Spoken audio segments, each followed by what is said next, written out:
ಒಂದೊಂದು ಕನಸು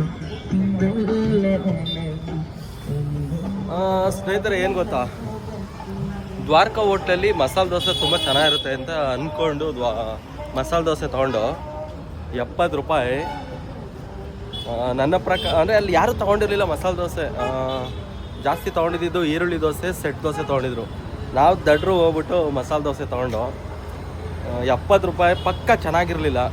ಒಂದು ಕಾಲದಲ್ಲಿ ದ್ವಾರಕಾ ಹೋಟ್ಲು ಸಖತ್ ಫೇಮಸ್ಸು. ಬಟ್ ಮಸಾಲೆ ದೋಸೆ ಅಂದರೆ ಒಳ್ಳೆ ಚಿಕ್ಕದಾಗಿತ್ತು ಮತ್ತು 70 ರೂಪಾಯಿ ಕೊಡೋಷ್ಟು ಏನೋ ಇದಿರಲಿಲ್ಲ. ಸೊ ನೆಕ್ಸ್ಟ್ ಟೈಮ್ ಹೋದರೆ ನಾನು ಮಸಾಲೆ ದೋಸೆ ತಿನ್ನಲ್ಲ.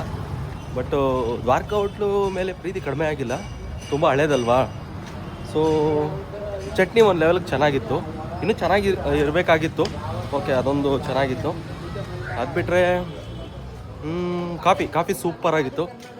ಮಸಾಲೆ ದೋಸೆ ಇನ್ನೂ ಸ್ವಲ್ಪ ದೊಡ್ಡದಾಗಿದ್ದು ಕಡಿಮೆ ದುಡ್ಡು ಇರಬೇಕಾಯ್ತು. ಸೊ ಮತ್ತೆ ಸಿಗೋಣ, ಟಾಟಾ.